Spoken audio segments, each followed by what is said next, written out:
ਸਤਿ ਸ਼੍ਰੀ ਅਕਾਲ। ਤੁਸੀਂ ਵੇਖ ਰਹੇ ਹੋ ਟੀਵੀ ਪੰਜਾਬ ਤੇ ਮੈਂ ਹਾਂ ਤੁਹਾਡੇ ਨਾਲ ਇੰਦਰਪ੍ਰੀਤ ਕੌਰ ਸੰਗੇੜਾ। ਖਬਰਾਂ ਦੇ ਇਸ ਬੁਲੇਟਿਨ ਵਿੱਚ ਤੁਹਾਡਾ ਸਵਾਗਤ ਹੈ। ਸਭ ਤੋਂ ਪਹਿਲਾਂ ਨਜ਼ਰ ਮਾਰਦੇ ਹਾਂ ਹੈਡਲਾਈਨਸ ਤੇ। ਕੈਨੇਡਾ ਦੀ ਪਾਰਲੀਮੈਂਟ ਵਿੱਚ ਬੋਲਣਗੇ ਯੂਕਰੇਨੀ ਰਾਸ਼ਟਰਪਤੀ। ਪ੍ਰਧਾਨ ਮੰਤਰੀ ਜਸਟਿਨ ਟਰੂਡੋ ਨੇ ਦਿੱਤੀ ਜਾਣਕਾਰੀ। ਟਰੂਡੋ ਨੇ ਯੂਕਰੇਨ ਨੂੰ ਭੇਜੀ ਹੋਰ ਮਦਦ, ਡਰੋਨ ਕੈਮਰਾ ਭੇਜਣ ਦਾ ਐਲਾਨ। ਨਾਟੋ ਚੀਫ ਦਾ ਵੱਡਾ ਬਿਆਨ, ਕਿਹਾ ਰੂਸ ਨਹੀਂ ਹੋਵੇਗਾ ਕਾਮਯਾਬ। 52 ਸਭ ਤੇ ਕਿਰਲੀਆਂ ਨਾਲ ਵਿਅਕਤੀ ਕਾਬੂ, ਟਰੱਕ ਰਾਹੀਂ ਬਾਰਡਰ ਪਾਰ ਕਰਨ ਦੀ ਸੀ ਕੋਸ਼ਿਸ਼। ਕੈਨੇਡਾ ਦੀ ਪਾਰਲੀਮੈਂਟ ਦੇ ਵਿੱਚ ਹੁਣ ਯੂਕਰੇਨ ਦੇ ਰਾਸ਼ਟਰਪਤੀ ਬੋਲਣਗੇ। ਜੀ ਹਾਂ, ਪ੍ਰਧਾਨ ਮੰਤਰੀ ਜਸਟਿਨ ਟਰੂਡੋ ਵੱਲੋਂ ਅੱਜ ਜਾਣਕਾਰੀ ਸਾਂਝੀ ਕਰਦਿਆਂ ਕਿਹਾ ਗਿਆ ਕਿ ਯੂਕਰੇਨ ਦੇ ਰਾਸ਼ਟਰਪਤੀ ਵੱਲੋਂ ਕੈਨੇਡਾ ਦੀ ਪਾਰਲੀਮੈਂਟ ਨੂੰ ਸੰਬੋਧਿਤ ਕੀਤਾ ਜਾਵੇਗਾ।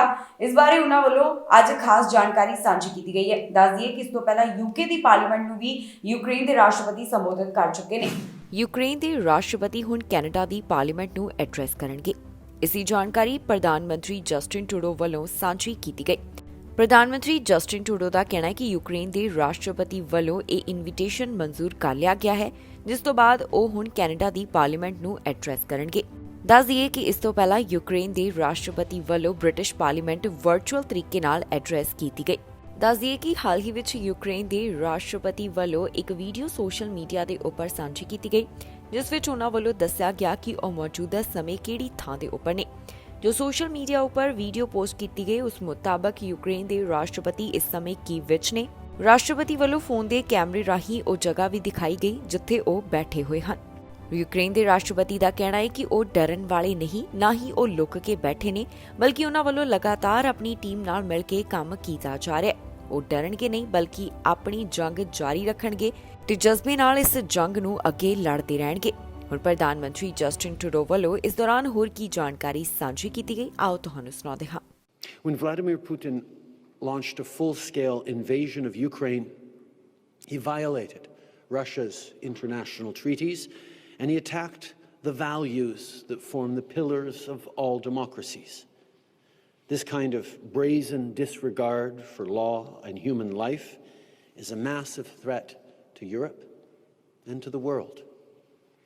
And the Ukrainian people who are demonstrating so much courage and resilience, they're not only defending their country, they're defending the democratic values that are so important to all of us. They're standing up to authoritarianism, and Canada and Germany stand with them. With our allies and partners, we've put in place the toughest sanctions ever imposed on a major economy. We're making sure Putin is held accountable for his actions. ਪ੍ਰਧਾਨ ਮੰਤਰੀ Justin Trudeau ਲਗਾਤਾਰ Ukraine ਦੇ ਹੱਕ ਵਿੱਚ ਨੇ। ਉਹਨਾਂ ਵੱਲੋਂ ਹੱਕ ਵਿੱਚ ਬਿਆਨ ਤਾਂ ਦਿੱਤੇ ਜਾ ਰਹੇ ਨੇ, ਪਰ ਦੂਜੇ ਪਾਸੇ ਯੂਕਰੇਨ ਨੂੰ ਪ੍ਰਧਾਨ ਮੰਤਰੀ ਜਸਟਿਨ ਟਰੂਡੋ ਵੱਲੋਂ ਮਦਦ ਵੀ ਭੇਜੀ ਜਾ ਰਹੀ ਹੈ। ਅੱਜ ਇੱਕ ਹੋਰ ਅਜਿਹਾ ਤਾਜ਼ਾ ਐਲਾਨ ਕੀਤਾ ਗਿਆ, ਜਿਸ ਮੁਤਾਬਕ ਡਰੋਨ ਕੈਮਰਾਜ਼ ਯੂਕਰੇਨ ਨੂੰ ਭੇਜੇ ਜਾ ਰਹੇ ਨੇ ਤੇ ਹੋਰ ਵੀ ਕੁਝ ਚੀਜ਼ਾਂ ਭੇਜਣ ਦੇ ਬਾਰੇ ਪ੍ਰਧਾਨ ਮੰਤਰੀ ਵੱਲੋਂ ਜਾਣਕਾਰੀ ਸਾਂਝੀ ਕੀਤੀ ਗਈ। ਯੂਕਰੇਨ ਨੂੰ ਹੁਣ ਕੈਨੇਡਾ ਵੱਲੋਂ ਡਰੋਨ ਕੈਮਰਾਜ਼ ਅਤੇ ਹੋਰ ਕਈ ਚੀਜ਼ਾਂ ਭੇਜੀਆਂ ਜਾਣਗੀਆਂ। ਇਸ ਬਾਰੇ ਕੈਨੇਡਾ ਦੇ ਪ੍ਰਧਾਨ ਮੰਤਰੀ ਜਸਟਿਨ ਟਰੂਡੋ ਵੱਲੋਂ ਜਾਣਕਾਰੀ ਸਾਂਝੀ ਕੀਤੀ ਗਈ। ਜੀ ਹਾਂ, ਕੈਨੇਡਾ ਵੱਲੋਂ ਯੂਕਰੇਨ ਨੂੰ $50 ਮਿਲੀਅਨ ਦੀ ਏਡ ਭੇਜੀ ਜਾ ਰਹੀ ਹੈ, ਜਿਸ ਵਿੱਚ ਉਹਨਾਂ ਵੱਲੋਂ ਹੁਣ ਡਰੋਨ ਕੈਮਰਾਜ਼ ਵੀ ਭੇਜੇ ਜਾ ਰਹੇ ਨੇ। ਇਹਨਾਂ ਦੀ ਵਰਤੋਂ ਯੂਕਰੇਨ ਵੱਲੋਂ ਰਸ਼ੀਆ ਦੇ ਖਿਲਾਫ ਕੀਤੀ ਜਾਵੇਗੀ।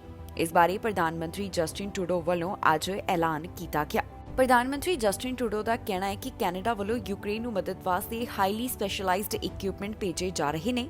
ਦੱਸ ਦਈਏ ਕਿ ਇਸ ਤੋਂ ਪਹਿਲਾਂ ਵੀ ਕੈਨੇਡਾ ਵੱਲੋਂ ਯੂਕਰੇਨ ਨੂੰ ਸਮੇਂ-ਸਮੇਂ ਤੇ ਮਦਦ ਭੇਜੀ ਗਈ ਹੈ ਤੇ ਲਗਾਤਾਰ ਆਪਣੀ ਸਪੋਰਟ ਵੀ ਯੂਕਰੇਨ ਨਾਲ ਦਿਖਾਈ ਜਾ ਰਹੀ ਹੈ। ਹੁਣ ਪ੍ਰਧਾਨ ਮੰਤਰੀ ਜਸਟਿਨ ਟਰੂਡੋ ਵੱਲੋਂ ਕੀ ਹੋਰ ਜਾਣਕਾਰੀ ਸਾਂਝੀ ਕੀਤੀ ਗਈ ਹੈ, ਆਓ ਤੁਹਾਨੂੰ ਸੁਣਾਉਂਦੇ ਹਾਂ। Highlighted once again the strength and determination of the Ukrainian people and told him that Canada will soon be sending highly specialized equipment to them and invited him to address Parliament in Canada and he accepted. But more than just the challenge in Ukraine, there's a larger challenge around protecting and standing up for our democracies, both internally and externally, and that means fighting disinformation. We need to work together to defend and strengthen democracy for everyone in our countries. So today I can announce that Canada is renewing the G7 Rapid Response Mechanism.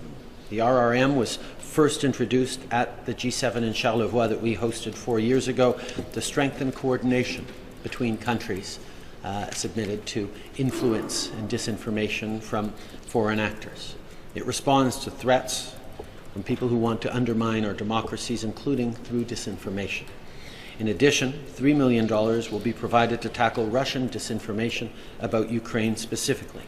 We need to stand up for truth and be vigilant against disinformation that tries to mislead us and more tries to divide. ਇਸ ਸਮੇਂ Ukraine ਅਤੇ Russia ਵਿਚਕਾਰ ਜੋ ਯੁੱਧ ਚੱਲ ਰਿਹਾ ਹੈ ਉਸ ਦੌਰਾਨ ਨਾਟੋ ਚੀਫ ਦਾ ਇੱਕ ਵੱਡਾ ਬਿਆਨ ਸਾਹਮਣੇ ਆਇਆ ਹੈ। ਨਾਟੋ ਚੀਫ ਕਹਿੰਦੇ ਨੇ ਕਿ ਰਸ਼ੀਆ ਜੋ ਚਾਹੁੰਦਾ ਹੈ ਉਸ ਦੇ ਵਿੱਚ ਉਹ ਕਾਮਯਾਬ ਨਹੀਂ ਹੋਏਗਾ। ਮਤਲਬ ਕਿ ਜੋ ਯੂਕਰੇਨ ਦੇ ਉੱਪਰ ਜਿੱਤ ਨੂੰ ਲੈ ਕੇ ਰਸ਼ੀਆ ਸੋਚ ਰਿਹਾ ਹੈ ਉਹ ਕੁਝ ਮੁਮਕਿਨ ਨਹੀਂ ਹੋਣ ਵਾਲਾ। ਇਹ ਗੱਲ ਜਿਹੜੀ ਹੈ ਨਾਟੋ ਦੇ ਚੀਫ ਵੱਲੋਂ ਕਹੀ ਗਈ। ਉਹਨਾਂ ਦਾ ਹੋਰ ਕੀ ਕਹਿਣਾ ਹੈ ਤੁਹਾਨੂੰ ਦੱਸਾਂਗੇ ਇਸ ਖਬਰ ਰਾਹੀਂ। ਇਸ ਸਮੇਂ ਯੂਕਰੇਨ ਅਤੇ ਰਸ਼ੀਆ ਵਿਚਕਾਰ ਜੋ ਜੰਗ ਲੱਗੀ ਹੋਈ ਹੈ ਇਸ ਦੌਰਾਨ ਨਾਟੋ ਚੀਫ ਵੱਲੋਂ ਵੱਡਾ ਬਿਆਨ ਦਿੱਤਾ ਗਿਆ। ਨਾਟੋ ਚੀਫ ਦਾ ਕਹਿਣਾ ਹੈ ਕਿ ਯੂਕਰੇਨ ਦੇ ਵਿੱਚ ਜਿਸ ਮਕਸਦ ਨਾਲ ਰਸ਼ੀਆ ਦਾਖਲ ਹੋਇਆ ਹੈ ਉਸ ਸੰਬੰਧੀ ਉਹ ਕਾਮਯਾਬ ਨਹੀਂ ਹੋਵੇਗਾ। ਨਾਟੋ ਸੈਕਟਰੀ ਜਨਰਲ ਦਾ ਕਹਿਣਾ ਹੈ ਕਿ ਜਿਹੜੇ ਮਨਸੂਬੇ ਰਸ਼ੀਆ ਦੇ ਨੇ ਉਸ ਵਿੱਚ ਉਹ ਨਾਕਾਮ ਹੋ ਜਾਵੇਗਾ। ਇਹ तमाम ਵਿਚਾਰ ਉਹਨਾਂ ਵੱਲੋਂ ਇੱਕ ਕਾਨਫਰੰਸ ਦੌਰਾਨ ਸਾਂਝੇ ਕੀਤੇ ਗਏ। ਦੱਸ ਦਈਏ ਕਿ ਇਸ ਸਮੇਂ ਜਿਹੜੇ ਯੁੱਧ ਦੇ ਹਾਲਾਤ ਨੇ ਉਸ ਦੇ ਬਾਰੇ ਲਗਾਤਾਰ ਨਾਟੋ ਚੀਫ ਵੀ ਆਪਣੇ ਵਿਚਾਰ ਸਾਂਝੇ ਕਰਦੇ ਹੋਏ ਦਿਖਾਈ ਦੇ ਰਹੇ ਨੇ। ਹਾਲ ਹੀ ਵਿੱਚ ਉਹਨਾਂ ਵੱਲੋਂ ਐਲਾਨ ਕਰਦਿਆਂ ਇਹ ਕਿਹਾ ਗਿਆ ਸੀ ਕਿ ਇਸ ਯੁੱਧ ਵਿੱਚ ਨਾਟੋ ਵੱਲੋਂ ਅਜੇ ਐਂਟਰੀ ਨਹੀਂ ਲਈ ਜਾਵੇਗੀ। ਉਹਨਾਂ ਵੱਲੋਂ ਅੱਜ ਕੀ ਕਿਹਾ ਗਿਆ ਹੈ ਆਓ ਤੁਹਾਨੂੰ ਸੁਣਾਉਂਦੇ ਹਾਂ। Russia has shattered peace in Europe. President Putin has instigated a brutal war against the peaceful, sovereign Ukraine, simply because it dares to choose its own path, the path of democracy and freedom. President Putin's war is not only against international law, it seeks to destroy the entire international rules-based order on which our peace and security depend. Our message to President Putin is clear. Stop this war. Withdraw your forces and engage in diplomacy. I would like to recognize the leadership of President Zelensky and the exceptional bravery of the Ukrainian people and armed forces as they defend their homeland.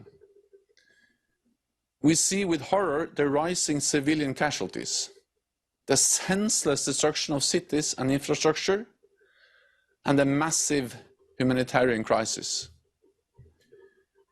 This is heartbreaking for all of us, including for Canada, with its large Ukrainian community. America border ਤੋਂ ਇੱਕ ਵਿਅਕਤੀ ਨੂੰ ਗ੍ਰਿਫਤਾਰ ਕੀਤਾ ਗਿਆ। ਇਹ ਵਿਅਕਤੀ ਆਪਣੇ ਕੱਪੜਿਆਂ ਵਿੱਚ 52 ਕਿੱਲੀਆਂ ਤੇ ਸੱਪ ਲੁਕਾ ਕੇ ਲੈ ਕੇ ਜਾਣ ਦੀ ਕੋਸ਼ਿਸ਼ ਕਰ ਰਿਹਾ ਸੀ। ਅਧਿਕਾਰੀਆਂ ਵੱਲੋਂ ਜਦੋਂ ਚੈਕਿੰਗ ਕੀਤੀ ਗਈ ਤਾਂ ਉਹਨਾਂ ਨੂੰ ਇਹ ਸਭ ਕੁਝ ਪਤਾ ਚੱਲਿਆ। ਇਸ ਵੱਲੋਂ ਟਰੱਕ ਦੇ ਰਾਹੀਂ ਇਹ ਜਿਹੜੇ ਰੈਪਟਾਈਲ ਸਨ ਉਹਨਾਂ ਨੂੰ ਲਿਜਾਣ ਦੀ ਕੋਸ਼ਿਸ਼ ਕੀਤੀ ਜਾ ਰਹੀ ਸੀ। ਹੁਣ ਪੁਲਿਸ ਦਾ ਕਹਿਣਾ ਹੈ ਕਿ ਉਹਨਾਂ ਵੱਲੋਂ ਇਸ ਵਿਅਕਤੀ ਨੂੰ ਗ੍ਰਿਫਤਾਰ ਕੀਤਾ ਗਿਆ ਹੈ। ਯੂਐਸ ਬਾਰਡਰ ਤੋਂ ਇੱਕ ਅਜਿਹੇ ਵਿਅਕਤੀ ਨੂੰ ਗ੍ਰਿਫਤਾਰ ਕੀਤਾ ਗਿਆ ਜੋ ਆਪਣੇ ਕੱਪੜਿਆਂ ਵਿੱਚ 52 ਕਿੱਲੀਆਂ ਅਤੇ ਸੱਪ ਲੁਕੋ ਕੇ ਲੈ ਕੇ ਜਾਣ ਦੀ ਕੋਸ਼ਿਸ਼ ਕਰ ਰਿਹਾ ਸੀ।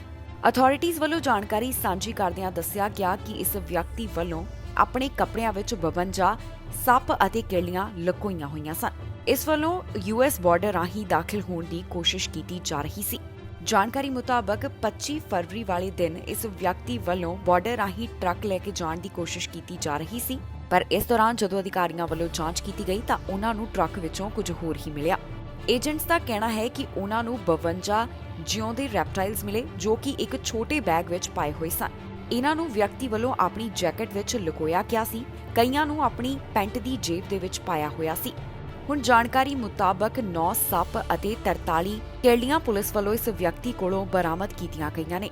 ਅਥਾਰਟੀਜ਼ ਦਾ ਕਹਿਣਾ ਹੈ ਕਿ ਇਹਨਾਂ ਵਿੱਚੋਂ ਕੁਝ ਅਜਿਹੀਆਂ ਵੀ ਨਸਲਾਂ ਸਨ ਜੋ ਕਿ ਹੁਣ ਖਤਮ ਹੋ ਰਹੀਆਂ ਨੇ। ਇਸ ਸਮਗਲਰ ਵੱਲੋਂ ਕਿਸੇ ਵੀ ਤਰੀਕੇ ਆਪਣੀਆਂ ਚੀਜ਼ਾਂ ਨੂੰ ਬਾਰਡਰ ਰਾਹੀਂ ਲੈ ਕੇ ਜਾਣ ਦੀ ਕੋਸ਼ਿਸ਼ ਕੀਤੀ ਜਾ ਰਹੀ ਸੀ, ਪਰ ਇਸ ਨੂੰ ਰੋਕ ਦਿੱਤਾ ਗਿਆ।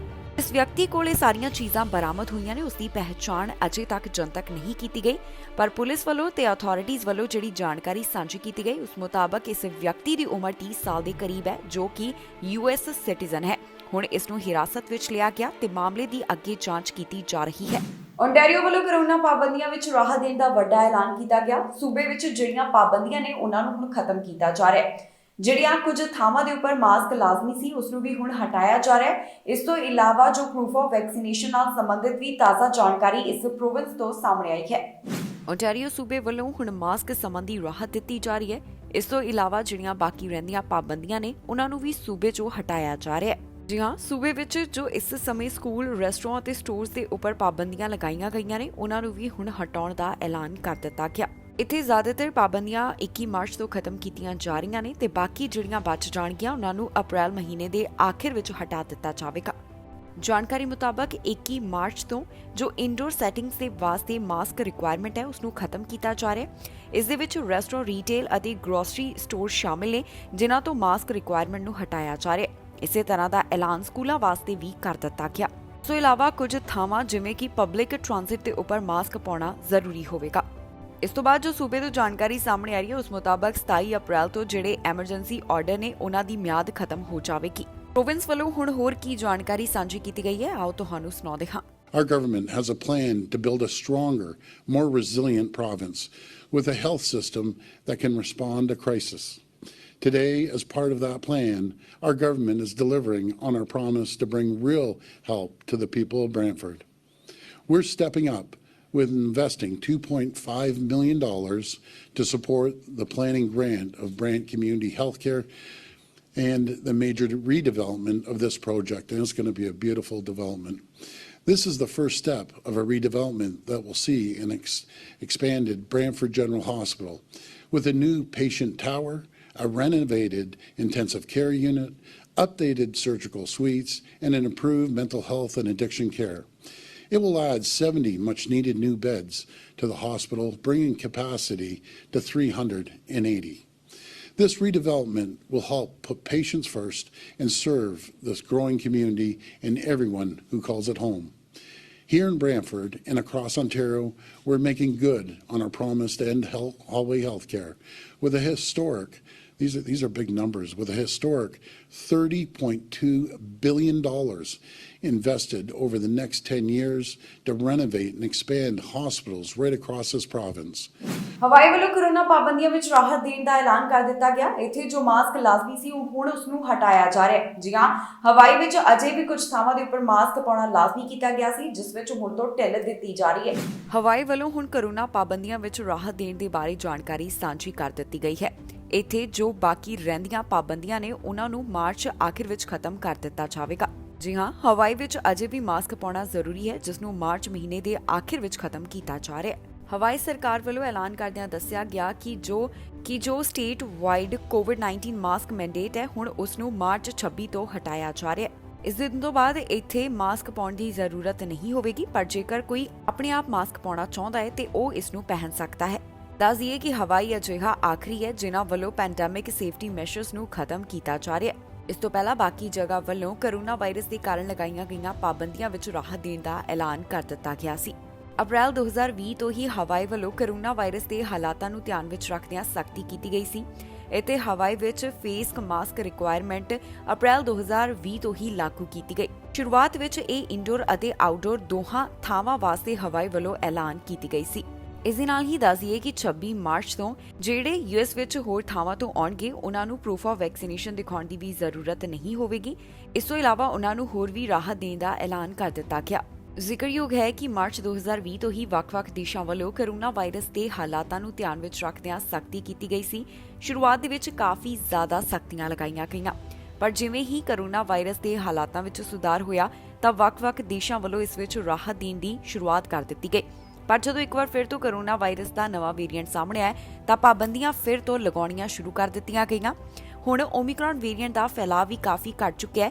ਪਹਿਲਾਂ ਦੇ ਮੁਕਾਬਲੇ ਵਿਸ਼ਵ ਵਿੱਚ ਕੋਰੋਨਾ ਵਾਇਰਸ ਦੇ ਮਾਮਲੇ ਵੀ ਘਟ ਹੋਣ ਲੱਗੇ ਨੇ। ਇਸ ਸਭ ਨੂੰ ਧਿਆਨ ਵਿੱਚ ਰੱਖਦਿਆਂ ਹੁਣ ਦੇਸ਼ਾਂ ਵੱਲੋਂ ਮੁੜ ਤੋਂ ਪਾਬੰਦੀਆਂ ਵਿੱਚ ਰਾਹਤ ਦੇਣ ਦਾ ਐਲਾਨ ਕਰ ਦਿੱਤਾ ਗਿਆ ਹੈ। ਅਮਰੀਕਾ ਦੇ ਵੱਖ-ਵੱਖ ਹਿੱਸਿਆਂ ਵਿੱਚ ਵੀ ਜਿਹੜੀਆਂ ਸਖਤੀਆਂ ਸਨ ਉਹਨਾਂ ਨੂੰ ਹੁਣ ਹਟਾਇਆ ਜਾ ਰਿਹਾ ਹੈ, ਜਿਸ ਦੇ ਬਾਰੇ ਸਮੇਂ-ਸਮੇਂ ਦੇ ਉੱਪਰ ਜਾਣਕਾਰੀ ਸਾਂਝੀ ਕੀਤੀ ਜਾ ਰਹੀ ਹੈ ਤੇ ਹਵਾਈ ਤੋਂ ਵੀ ਹੁਣ ਇਹੀ ਜਾਣਕਾਰੀ ਸਾਹਮਣੇ ਆ ਰਹੀ ਹੈ ਕਿ ਇੱਥੇ ਮਾਸਕ ਸੰਬੰਧੀ ਰਾਹਤ ਦਿੱਤੀ ਜਾ ਰਹੀ ਹੈ। ਕੋਰੋਨਾ ਵਾਇਰਸ ਦੇ ਕਾਰਨ ਬਹੁਤ ਸਾਰੇ ਕਾਰੋਬਾਰ ਪ੍ਰਭਾਵਿਤ ਹੋਏ। ਜਿਹੜੇ ਆਮ ਲੋਕ ਸਨ ਉਹਨਾਂ ਨੂੰ ਵੀ ਜੋ ਕੋਵਿਡ-19 ਰਿਲੀਫ ਫੰਡ ਜਾਣੀ ਕਿ ਪੈਸੇ ਦਿੱਤੇ ਗਏ। ਇੱਕ ਅਜਿਹਾ ਵਿਅਕਤੀ ਜਿਸ ਨੂੰ ਕੋਰੋਨਾ ਦੌਰਾਨ ਪੈਸੇ ਮਿਲੇ ਪਰ ਉਸਨੇ ਇਸ ਦੀ ਵਰਤੋਂ ਪੋਕੀਮੋਨ ਕਾਰਡਸ ਖਰੀਦਣ ਦੇ ਲਈ ਕੀਤੀ। ਹੁਣ ਪੁਲਿਸ ਵੱਲੋਂ ਇਸ ਵਿਅਕਤੀ ਨੂੰ ਗ੍ਰਿਫਤਾਰ ਕੀਤਾ ਗਿਆ। ਇਸ ਵਿਅਕਤੀ ਦੇ ਉੱਪਰ ਕਾਰਵਾਈ ਵੀ ਉਹਨਾਂ ਵੱਲੋਂ ਕੀਤੀ ਗਈ ਹੈ। ਇੱਕ ਵਿਅਕਤੀ ਵੱਲੋਂ ਕੋਵਿਡ-19 ਰਿਲੀਫ ਕੈਸ਼ ਦੀ ਵਰਤੋਂ ਪੋਕੀਮੋਨ ਕਾਰਡ ਖਰੀਦਣ ਦੇ ਵਿੱਚ ਕੀਤੀ ਗਈ, ਜਿਸ ਤੋਂ ਬਾਅਦ ਇਸ ਵਿਅਕਤੀ ਨੂੰ ਜੇਲ੍ਹ ਹੋ ਗਈ। ਇਸ ਵਿਅਕਤੀ ਵੱਲੋਂ ਕੋਵਿਡ-19 ਰਿਲੀਫ ਕੈਸ਼ ਦੀ ਵਰਤੋਂ ਕਰਦਿਆਂ $57,000 ਦੇ ਪੋਕੀਮੋਨ ਕਾਰਡ ਖਰੀਦੇ। ਇਹ ਵਿਅਕਤੀ ਜਾਰਜੀਆ ਨਾਲ ਸੰਬੰਧਿਤ ਦੱਸਿਆ ਗਿਆ ਹੈ, ਜਿਸ ਵੱਲੋਂ ਆਪਣਾ ਕੋਵਿਡ-19 ਪੈਂਡੈਮਿਕ ਦੌਰਾਨ ਮਿਲਿਆ ਹੋਇਆ ਪੈਸਾ ਪੋਕੀਮੋਨ ਕਾਰਡ ਖਰੀਦਣ ਦੇ ਉੱਪਰ ਲਗਾ ਦਿੱਤਾ। ਇਸ ਵੱਲੋਂ $57,000 ਦੇ ਪੋਕੀਮੋਨ ਟ੍ਰੇਡਿੰਗ ਕਾਰਡ ਖਰੀਦੇ ਗਏ। ਇਸ ਵਿਅਕਤੀ ਨੂੰ ਅਕਤੂਬਰ ਮਹੀਨੇ ਇਸ ਮਾਮਲੇ ਦੇ ਸੰਬੰਧ ਵਿੱਚ ਗਿਲਟੀ ਪਾਇਆ ਗਿਆ। ਇਸ ਵਿਅਕਤੀ ਦਾ ਨਾਮ ਵਿਨਾਥ ਦੱਸਿਆ ਗਿਆ ਹੈ। ਜਾਣਕਾਰੀ ਮੁਤਾਬਕ ਇਸ ਵਿਅਕਤੀ ਨੂੰ ਲੋਨ ਪ੍ਰੋਗਰਾਮ ਤੋਂ $85,000 ਮਿਲੇ ਸਨ। ਇਸ ਵੱਲੋਂ ਫਿਰ ਇਹਨਾਂ ਪੈਸਿਆਂ ਦੀ ਵਰਤੋਂ ਕਰਦਿਆਂ $57,799 ਦੇ ਪੋਕੀਮੋਨ ਟ੍ਰੇਡਿੰਗ ਕਾਰਡ ਖਰੀਦ ਲਏ ਗਏ।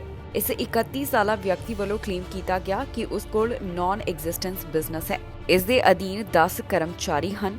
ਇਸ ਬਾਰੇ ਸਾਰੀ ਜਾਣਕਾਰੀ US ਡਿਪਾਰਟਮੈਂਟ ਆਫ ਜਸਟਿਸ ਵੱਲੋਂ ਇੱਕ ਰਿਲੀਜ਼ ਦੇ ਰਾਹੀਂ ਸਾਂਝੀ ਕਰਦਿਆਂ ਦੱਸਿਆ ਗਿਆ ਕਿ ਇਸ ਵਿਅਕਤੀ ਵੱਲੋਂ ਕੀ ਦਾਅਵਾ ਕੀਤਾ ਗਿਆ। ਦੱਸ ਦਈਏ ਕਿ ਕੋਰੋਨਾ ਵਾਇਰਸ ਦੇ ਹਾਲਾਤਾਂ ਦੌਰਾਨ ਸਰਕਾਰ ਵੱਲੋਂ ਜ਼ਰੂਰਤਮੰਦਾਂ ਨੂੰ ਪੈਸੇ ਦਿੱਤੇ ਜਾ ਰਹੇ ਸਨ, ਪਰ ਇਸ ਵਿਅਕਤੀ ਵੱਲੋਂ ਇਹਨਾਂ ਪੈਸਿਆਂ ਦੀ ਗਲਤ ਜਗ੍ਹਾ ਵਰਤੋਂ ਕੀਤੀ ਗਈ। ਹੁਣ ਅਜਿਹਾ ਕਰਨ ਦੇ ਉੱਪਰ ਵਿਅਕਤੀ ਨੂੰ 3 ਸਾਲ ਦੇ ਵਾਸਤੇ ਜੇਲ੍ਹ ਵਿੱਚ ਰਹਿਣਾ ਪਵੇਗਾ, ਜਿਸ ਦੀ ਜਾਣਕਾਰੀ ਪੁਲਿਸ ਵੱਲੋਂ ਸਾਂਝੀ ਕੀਤੀ ਗਈ ਹੈ। WHO ਵੱਲੋਂ ਜਾਣਕਾਰੀ ਸਾਂਝੀ ਕਰਦਿਆਂ ਕਿਹਾ ਗਿਆ ਕਿ ਵਿਸ਼ਵ ਵਿੱਚ ਹੁਣ ਕੋਰੋਨਾ ਵਾਇਰਸ ਦੇ ਮਾਮਲੇ ਘੱਟ ਹੋਣ ਲੱਗੇ ਨੇ। ਮਾਮਲੇ ਤਾਂ ਘੱਟ ਹੋ ਹੀ ਰਹੇ ਨੇ, ਪਰ ਦੂਜੇ ਪਾਸੇ ਕੋਰੋਨਾ ਵਾਇਰਸ ਕਾਰਨ ਮਰਨ ਵਾਲਿਆਂ ਦੀ ਗਿਣਤੀ ਵੀ ਲਗਾਤਾਰ ਘਟਦੀ ਹੋਈ ਦਿਖਾਈ ਦੇ ਰਹੀ ਹੈ, ਜਿਸ ਦੀ ਜਾਣਕਾਰੀ WHO ਵੱਲੋਂ ਸਾਂਝੀ ਕੀਤੀ ਗਈ। ਅਲੱਗ-ਅਲੱਗ ਦੇਸ਼ਾਂ ਤੋਂ ਕੋਰੋਨਾ ਵਾਇਰਸ ਸੰਬੰਧੀ ਰਾਹਤ ਦੀ ਖਬਰ ਸਾਹਮਣੇ ਆ ਰਹੀ ਹੈ, ਜਿਸ ਦੀ ਜਾਣਕਾਰੀ ਵਿਸ਼ਵ ਸਿਹਤ ਸੰਗਠਨ ਵੱਲੋਂ ਦਿੱਤੀ ਗਈ। ਵਿਸ਼ਵ ਸਿਹਤ ਸੰਗਠਨ ਦਾ ਕਹਿਣਾ ਹੈ ਕਿ ਹੁਣ ਪੂਰੇ ਵਿਸ਼ਵ ਵਿੱਚ ਇਸ ਸਮੇਂ ਕੋਰੋਨਾ ਵਾਇਰਸ ਦੇ ਮਾਮਲੇ ਤਾਂ ਘੱਟ ਹੋਣ ਲੱਗੇ ਨੇ, ਪਰ ਦੂਜੇ ਪਾਸੇ ਇਸ ਵਾਇਰਸ ਕਾਰਨ ਹੋਣ ਵਾਲੀਆਂ ਮੌਤਾਂ ਦਾ ਅੰਕੜਾ ਵੀ ਲਗਾਤਾਰ ਘਟਦਾ ਹੋਇਆ ਦਿਖਾਈ ਦੇ ਰਿਹਾ ਹੈ। UN ਹੈਲਥ ਏਜੰਸੀ ਵੱਲੋਂ ਜੋ ਪੈਂਡੈਮਿਕ ਨਾਲ ਸੰਬੰਧਿਤ ਇੱਕ ਤਾਜ਼ਾ ਰਿਪੋਰਟ ਪੇਸ਼ ਕੀਤੀ ਗਈ, ਉਸ ਵਿੱਚ ਉਹਨਾਂ ਵੱਲੋਂ ਦੱਸਿਆ ਗਿਆ ਕਿ ਕੋਵਿਡ-19 ਇਨਫੈਕਸ਼ਨ ਨਾਲ ਸੰਬੰਧਿਤ ਮਾਮਲੇ ਪਿਛਲੇ ਹਫ਼ਤੇ ਦੇ ਮੁਕਾਬਲੇ 5% ਨਾਲ ਘੱਟ ਦਰਜ ਕੀਤੇ ਗਏ ਨੇ। ਹੁਣ ਲਗਾਤਾਰ ਦੇਖਿਆ ਜਾ ਰਿਹਾ ਕਿ ਇਹਨਾਂ ਮਾਮਲਿਆਂ ਵਿੱਚ ਗਿਰਾਵਟ ਆ ਰਹੀ ਹੈ। ਇਸ ਤੋਂ ਇਲਾਵਾ ਕੋਰੋਨਾ ਵਾਇਰਸ ਕਾਰਨ ਹੋਣ ਵਾਲੀਆਂ ਮੌਤਾਂ ਦਾ ਅੰਕੜਾ ਵੀ 8% ਨਾਲ ਘੱਟ ਦਰਜ ਕੀਤਾ ਗਿਆ। ਇਸ ਤੋਂ ਇਲਾਵਾ ਰਿਪੋਰਟ ਦੇ ਵਿੱਚ ਜਾਣਕਾਰੀ ਦਿੱਤੀ ਗਈ ਹੈ ਕਿ ਵੈਸਟਰਨ ਪੈਸੀਫਿਕ ਵਿੱਚ ਹੀ ਹੁਣ ਕੋਰੋਨਾ ਵਾਇਰਸ ਦੇ ਮਾਮਲੇ ਵਧ ਰਹੇ ਨੇ। ਇੱਥੇ ਪਹਿਲਾਂ ਦੇ ਮੁਕਾਬਲੇ 46% ਮਾਮਲਿਆਂ ਵਿੱਚ ਵਾਧਾ ਦਰਜ ਕੀਤਾ ਗਿਆ। ਜ਼ਿਕਰਯੋਗ ਹੈ ਕਿ ਕੋਰੋਨਾ ਵਾਇਰਸ ਦੇ ਮਾਮਲੇ ਹੁਣ ਪਹਿਲਾਂ ਦੇ ਮੁਕਾਬਲੇ ਘੱਟ ਹੋਣ ਲੱਗੇ ਨੇ। ਵਿਸ਼ਵ ਸਿਹਤ ਸੰਗਠਨ ਵੱਲੋਂ ਕੋਰੋਨਾ ਵਾਇਰਸ ਦੇ ਮੌਜੂਦਾ ਹਾਲਾਤਾਂ ਦੇ ਬਾਰੇ ਸਮੇਂ-ਸਮੇਂ ਤੇ ਜਾਣਕਾਰੀ ਸਾਂਝੀ ਕੀਤੀ ਜਾ ਰਹੀ ਹੈ ਤੇ ਹੁਣ ਉਹਨਾਂ ਵੱਲੋਂ ਤਾਜ਼ਾ ਅਪਡੇਟ ਦਿੱਤੀ ਗਈ, ਜਿਸ ਵਿੱਚ ਉਹਨਾਂ ਵੱਲੋਂ ਦੱਸਿਆ ਗਿਆ ਕਿ ਕਿਵੇਂ ਪਹਿਲਾਂ ਦੇ ਮੁਕਾਬਲੇ ਹੁਣ ਕੋਰੋਨਾ ਸੰਬੰਧੀ ਰਾਹਤ ਮਿਲ ਰਹੀ ਹੈ। ਬ੍ਰਿਟਿਸ਼ ਕੋਲੰਬੀਆ ਵਿੱਚ ਇਲਿਸਿਟ ਡਰੱਗ ਦੇ ਕਾਰਨ ਜੋ ਜਾਨਾਂ ਜਾਂਦੀਆਂ ਨੇ, ਉਹ ਲਗਾਤਾਰ ਸਿਰਦਰਦ ਬਣਿਆ ਹੋਇਆ ਹੈ। ਇੱਥੇ ਐਮਰਜੈਂਸੀ ਐਲਾਨ ਕੀਤੀ ਗਈ, ਪਰ ਫਿਰ ਵੀ ਇਲਿਸਿਟ ਡਰੱਗ ਦੇ ਕਾਰਨ ਮੌਤਾਂ ਦਾ ਅੰਕੜਾ ਵਧਦਾ ਹੀ ਜਾ ਰਿਹਾ ਹੈ। ਤਾਜ਼ਾ ਰਿਪੋਰਟ ਸਾਹਮਣੇ ਆਈ, ਜਿਸ ਤੋਂ ਪਤਾ ਚੱਲਦਾ ਹੈ ਕਿ ਰੋਜ਼ਾਨਾ 6 ਦੇ ਕਰੀਬ ਲੋਕਾਂ ਦੀ ਮੌਤ ਇਸ ਇਲਿਸਿਟ ਡਰੱਗ ਦੇ ਕਾਰਨ ਹੋ ਜਾਂਦੀ ਹੈ। ਇਸ ਰਿਪੋਰਟ ਦੇ ਵਿੱਚ ਦੱਸਿਆ ਗਿਆ ਹੈ ਕਿ ਹੁਣ ਤੱਕ ਕਿੰਨੀਆਂ ਜਾਨਾਂ ਇਸ ਨਸ਼ੇ ਦੀ ਓਵਰਡੋਜ਼ ਨੇ ਲੈ ਲਈਆਂ। ਨਸ਼ੇ ਦੀ ਓਵਰਡੋਜ਼ ਦੇ ਕਾਰਨ ਜੋ ਲਗਾਤਾਰ ਮੌਤਾਂ ਦਾ ਅੰਕੜਾ ਵਧਦਾ ਜਾ ਰਿਹਾ ਹੈ, ਇਸ ਨੂੰ ਲੈ ਕੇ ਚਿੰਤਾ ਦਾ ਪ੍ਰਗਟਾਵਾ ਸਮੇਂ-ਸਮੇਂ ਦੇ ਉੱਪਰ ਕੀਤਾ ਜਾ ਰਿਹਾ ਹੈ। ਹੁਣ ਇੱਕ ਤਾਜ਼ਾ ਰਿਪੋਰਟ ਸਾਹਮਣੇ ਆਈ ਹੈ, ਜਿਸ ਵਿੱਚ ਪਤਾ ਚੱਲ ਰਿਹਾ ਹੈ ਕਿ ਇਲਿਸਿਟ ਡਰੱਗ ਕਾਰਨ ਰੋਜ਼ਾਨਾ 6 ਦੇ ਕਰੀਬ ਲੋਕਾਂ ਦੀ ਜਾਨ ਜਾ ਰਹੀ ਹੈ। ਜੀ ਹਾਂ, ਇਸ ਇਲਿਸਿਟ ਡਰੱਗ ਦੇ ਬਾਰੇ ਬ੍ਰਿਟਿਸ਼ ਕੋਲੰਬੀਆ ਕਾਰਨਰਸ ਸਰਵਿਸ ਵੱਲੋਂ ਇੱਕ ਰਿਪੋਰਟ ਪੇਸ਼ ਕੀਤੀ ਗਈ ਹੈ, ਜਿਸ ਵਿੱਚ ਦੱਸਿਆ ਗਿਆ ਕਿ ਅਗਸਤ 2017 ਤੋਂ ਲੈ ਕੇ 31 ਜੁਲਾਈ 2021 ਤੱਕ 6007 ਮੌਤਾਂ ਇਲਿਸਿਟ ਡਰੱਗ ਕਾਰਨ ਹੋ ਗਈਆਂ। ਦੱਸ ਦਈਏ ਕਿ ਅਪ੍ਰੈਲ 2016 ਦੌਰਾਨ ਇਸ ਮੁੱਦੇ ਨੂੰ ਲੈ ਕੇ ਬ੍ਰਿਟਿਸ਼ ਕੋਲੰਬੀਆ ਵੱਲੋਂ ਪਬਲਿਕ ਹੈਲਥ ਐਮਰਜੈਂਸੀ ਦਾ ਐਲਾਨ ਕੀਤਾ ਗਿਆ ਸੀ। ਬ੍ਰਿਟਿਸ਼ ਕੋਲੰਬੀਆ ਵਿੱਚ ਇਸ ਓਵਰਡੋਜ਼ ਦੇ ਕਾਰਨ 8800 ਦੇ ਕਰੀਬ ਲੋਕਾਂ ਦੀ ਮੌਤ ਹੋ ਚੁੱਕੀ ਹੈ। 2021 ਵਿੱਚ 2224 ਮੌਤਾਂ ਇਸ ਓਵਰਡੋਜ਼ ਦੇ ਕਾਰਨ ਹੋਈਆਂ, ਜੋ ਕਿ ਪਿਛਲੇ ਸਾਲ ਦੇ ਮੁਕਾਬਲੇ 26% ਦਾ ਵਾਧਾ ਦੱਸਿਆ ਗਿਆ। ਹੁਣ ਜੋ ਨਵੀਂ ਰਿਪੋਰਟ ਸਾਹਮਣੇ ਆਈ ਹੈ, ਉਸ ਨੂੰ ਦੇਖ ਕੇ ਪਤਾ ਚੱਲ ਰਿਹਾ ਹੈ ਕਿ ਇਲਿਸਿਟ ਡਰੱਗ ਕਾਰਨ ਜੋ ਹੋਣ ਵਾਲੀਆਂ ਮੌਤਾਂ ਨੇ, ਉਹਨਾਂ ਦਾ ਨੰਬਰ ਅਤੇ ਰੇਟ ਲਗਾਤਾਰ ਵਧ ਰਿਹਾ ਹੈ। ਰਿਪੋਰਟ ਦੇ ਮੁਤਾਬਕ ਰੋਜ਼ਾਨਾ 6 ਲੋਕਾਂ ਦੀ ਜਾਨ ਇਸ ਇਲਿਸਿਟ ਡਰੱਗ ਦੇ ਕਾਰਨ ਜਾ ਰਹੀ ਹੈ। ਲਗਾਤਾਰ ਇਸ ਗੱਲ ਨੂੰ ਲੈ ਕੇ ਜ਼ੋਰ ਦਿੱਤਾ ਜਾ ਰਿਹਾ ਹੈ ਕਿ ਕੁਝ ਇਸ ਤਰ੍ਹਾਂ ਦੇ ਸਖਤ ਕਦਮ ਚੁੱਕੇ ਜਾਣ ਤਾਂ ਕਿ ਹਾਲਾਤਾਂ ਨੂੰ ਕਾਬੂ ਕੀਤਾ ਜਾ ਸਕੇ। ਰਸ਼ੀਆ ਵੱਲੋਂ ਯੂਕਰੇਨ ਦੇ ਹਸਪਤਾਲ ਨੂੰ ਨਿਸ਼ਾਨਾ ਬਣਾਇਆ ਗਿਆ। ਹਸਪਤਾਲ ਉੱਪਰ ਹਮਲਾ ਕੀਤਾ ਗਿਆ। ਇਸ ਦੌਰਾਨ 17 ਜਾਣੇ ਜ਼ਖਮੀ ਦੱਸੇ ਜਾ ਰਹੇ ਨੇ। ਯੂਕਰੇਨ ਅਧਿਕਾਰੀਆਂ ਵੱਲੋਂ ਇਸ ਦੀ ਪੁਸ਼ਟੀ ਕਰਦਿਆਂ ਕਿਹਾ ਗਿਆ ਕਿ ਇਸ ਹਾਦਸੇ ਦੇ ਵਿੱਚ ਜਾਣੀ ਕਿ ਜੋ ਹਮਲਾ ਜਿਹੜਾ ਹੈ ਉਹ ਹਸਪਤਾਲ ਦੇ ਉੱਪਰ ਕੀਤਾ ਗਿਆ, ਇਸ ਵਿੱਚ 17 ਜਾਣੇ ਜ਼ਖਮੀ ਹੋ ਗਏ ਤੇ ਹੋਰ ਵੀ ਉਹਨਾਂ ਵੱਲੋਂ ਕੁਝ ਖਾਸ ਜਾਣਕਾਰੀ ਸਾਂਝੀ ਕੀਤੀ ਗਈ। ਰਸ਼ੀਆ ਵੱਲੋਂ ਲਗਾਤਾਰ ਯੂਕਰੇਨ ਦੇ ਵੱਖ-ਵੱਖ ਹਿੱਸਿਆਂ ਦੇ ਉੱਪਰ ਅਟੈਕ ਕੀਤਾ ਜਾ ਰਿਹਾ ਹੈ। ਜੋ ਤਾਜ਼ਾ ਜਾਣਕਾਰੀ ਸਾਹਮਣੇ ਆਈ, ਉਸ ਮੁਤਾਬਕ ਯੂਕਰੇਨ ਮੈਟਰਨਿਟੀ ਹਸਪੀਟਲ ਉੱਪਰ 에ਅਰ ਸਟ੍ਰਾਈਕ ਕੀਤੀ ਗਈ। ਇਸ ਦੌਰਾਨ 17 ਜਾਣੇ ਜ਼ਖਮੀ ਹੋਣ ਦੀ ਜਾਣਕਾਰੀ ਸਾਹਮਣੇ ਆ ਰਹੀ ਹੈ। ਯੂਕਰੇਨ ਦੇ ਅਧਿਕਾਰੀਆਂ ਵੱਲੋਂ ਖੁਦ ਇਸ ਗੱਲ ਦੀ ਪੁਸ਼ਟੀ ਕੀਤੀ ਗਈ ਹੈ ਕਿ ਇਸ 에ਅਰ ਸਟ੍ਰਾਈਕ ਕਾਰਨ 17 ਜਾਣੇ ਜ਼ਖਮੀ ਹੋਏ ਨੇ। ਜਾਣਕਾਰੀ ਮੁਤਾਬਕ ਜਦੋਂ ਇੱਥੇ ਧਮਾਕਾ ਹੋਇਆ ਤੇ ਕਈ ਲੋਕਾਂ ਨੂੰ ਬਾਹਰ ਸੁਰੱਖਿਅਤ ਕੱਢਣ ਦੀ ਕੋਸ਼ਿਸ਼ ਕੀਤੀ ਜਾ ਰਹੀ ਸੀ। ਪੁਲਿਸ ਅਤੇ ਜਵਾਨ ਇਸ ਬਿਲਡਿੰਗ ਵੱਲ ਭੱਜੇ ਤਾਂ ਕਿ ਲੋਕਾਂ ਨੂੰ ਇੱਥੋਂ ਬਾਹਰ ਕੱਢਿਆ ਜਾ ਸਕੇ। ਇੰਨਾ ਹੀ ਨਹੀਂ, ਇਸ ਦੌਰਾਨ ਇੱਕ ਔਰਤ ਨੂੰ ਵੀ ਬਾਹਰ ਕੱਢਿਆ ਜਾ ਰਿਹਾ ਸੀ ਜੋ ਪ੍ਰੈਗਨੈਂਟ ਸੀ ਅਤੇ ਉਸਦੇ ਖੂਨ ਵਹਿ ਰਿਹਾ ਸੀ। ਇਸ ਤੋਂ ਇਲਾਵਾ ਇੱਕ ਅਜਿਹੀ ਵੀ ਔਰਤ ਨੂੰ ਬਾਹਰ ਕੱਢਿਆ ਗਿਆ ਜਿਸ ਨਾਲ ਉਸਦਾ ਛੋਟਾ ਬੱਚਾ ਸੀ। ਦੱਸ ਦਈਏ ਕਿ ਇਸ ਸਮੇਂ ਜੋ ਜਾਣਕਾਰੀ ਸਾਹਮਣੇ ਆਈ ਹੈ ਉਸ ਮੁਤਾਬਕ ਬਹੁਤ ਵੱਡੀ ਗਿਣਤੀ ਦੇ ਵਿੱਚ ਲੋਕ ਅਜਿਹੇ ਨੇ ਜਿਹੜੇ ਯੂਕਰੇਨ ਛੱਡ ਕੇ ਜਾ ਚੁੱਕੇ ਨੇ।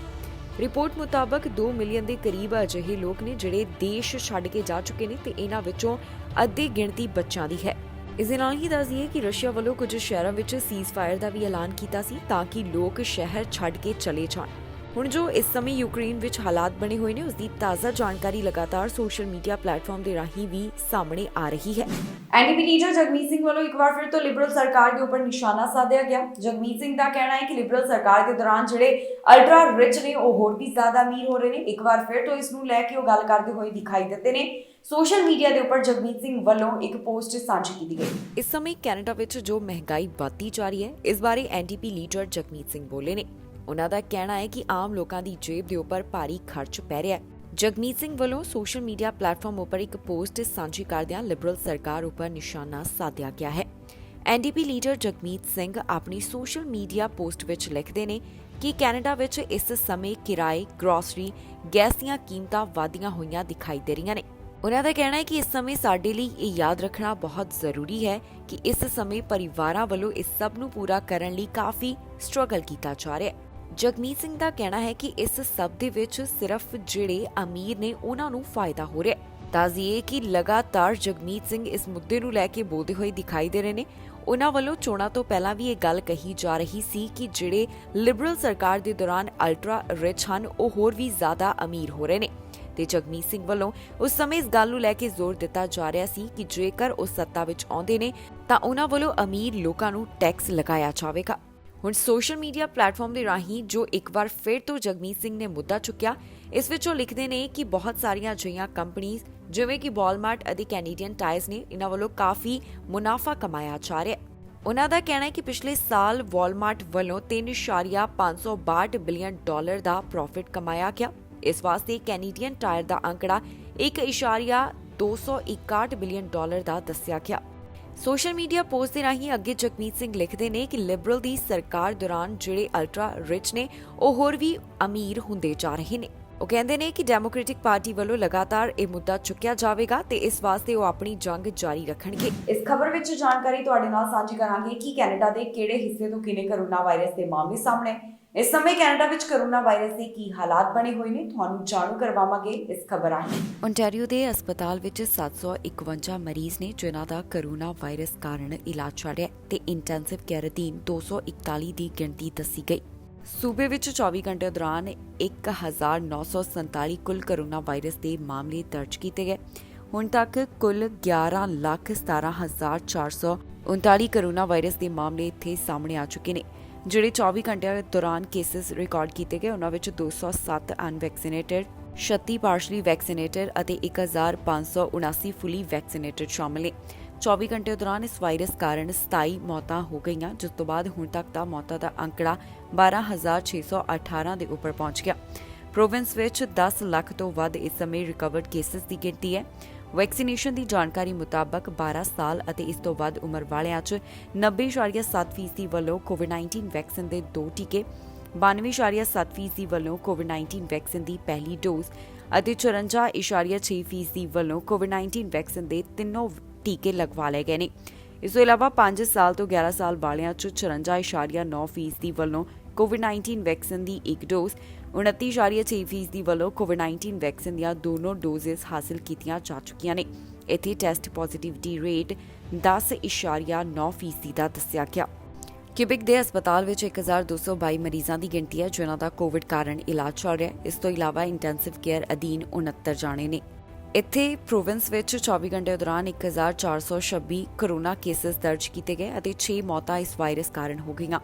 ਪੈਂਡੈਮਿਕ ਦੀ ਸ਼ੁਰੂਆਤ ਤੋਂ ਲੈ ਕੇ ਹੁਣ ਤੱਕ ਕੁੱਲ 9,32,176 ਕੋਰੋਨਾ ਦੇ ਮਾਮਲੇ ਸਾਹਮਣੇ ਆ ਚੁੱਕੇ ਨੇ। 14,126 ਮੌਤਾਂ ਇਸ ਵਾਇਰਸ ਕਾਰਨ ਹੁਣ ਤੱਕ ਹੋ ਚੁੱਕੀਆਂ ਨੇ। ਵੈਕਸੀਨੇਸ਼ਨ ਦੀ ਜਾਣਕਾਰੀ ਮੁਤਾਬਕ ਜਿਨ੍ਹਾਂ ਦੀ ਉਮਰ 5 ਸਾਲ ਅਤੇ ਇਸ ਤੋਂ ਵੱਧ ਹੈ ਉਹਨਾਂ ਵਿੱਚੋਂ 91% ਵੱਲੋਂ ਕੋਵਿਡ-19 ਵੈਕਸੀਨ ਦੀ ਪਹਿਲੀ ਡੋਜ਼, 87% ਵੱਲੋਂ ਕੋਵਿਡ-19 ਵੈਕਸੀਨ ਦੀਆਂ 2 ਡੋਜ਼ ਤੇ 52% ਵੱਲੋਂ ਕੋਵਿਡ-19 ਵੈਕਸੀਨ ਦੀਆਂ 3 ਡੋਜ਼ ਲਗਵਾ ਲਈਆਂ ਗਈਆਂ ਨੇ। ਇਸ ਦੇ ਨਾਲ ਹੀ ਜਾਂਦੇ ਇੱਕ ਵਾਰ ਫਿਰ ਤੋਂ ਨਜ਼ਰ ਮਾਰਦੇ ਹਾਂ ਹੈਡਲਾਈਨਸ ਤੇ। ਕੈਨੇਡਾ ਦੀ ਪਾਰਲੀਮੈਂਟ ਵਿੱਚ ਬੋਲਣਗੇ ਯੂਕਰੇਨੀ ਰਾਸ਼ਟਰਪਤੀ ਪ੍ਰਧਾਨ ਮੰਤਰੀ ਜਸਟਿਨ ਟਰੂਡੋ ਨੇ ਦਿੱਤੀ ਜਾਣਕਾਰੀ। ਟਰੂਡੋ ਨੇ ਯੂਕਰੇਨ ਨੂੰ ਭੇਜੀ ਹੋਰ ਮਦਦ, ਡਰੋਨ ਕੈਮਰਾ ਭੇਜਣ ਦਾ ਐਲਾਨ। ਨਾਟੋ ਚੀਫ ਦਾ ਵੱਡਾ ਬਿਆਨ, ਕਿਹਾ ਰੂਸ ਨਹੀਂ ਹੋਵੇਗਾ ਕਾਮਯਾਬ। 52 ਸਾਬਤੇ ਗੋਲੀਆਂ ਨਾਲ ਵਿਅਕਤੀ ਕਾਬੂ, ਟਰੱਕ ਰਾਹੀਂ ਬਾਰਡਰ ਪਾਰ ਕਰਨ ਦੀ ਸੀ ਕੋਸ਼ਿਸ਼। ਖਬਰਾਂ ਦੇ ਇਸ ਬੁਲੇਟਿਨ ਵਿੱਚ ਇੰਨਾ ਹੀ। ਫਿਲਹਾਲ ਮੈਨੂੰ ਇੰਦਰਪ੍ਰੀਤ ਕੌਰ ਸੰਗੀੜਾ ਨੂੰ ਦਿਓ ਇਜਾਜ਼ਤ ਤੇ ਤੁਸੀਂ ਵੇਖਦੇ ਰਹੋ ਟੀਵੀ ਪੰਜਾਬ।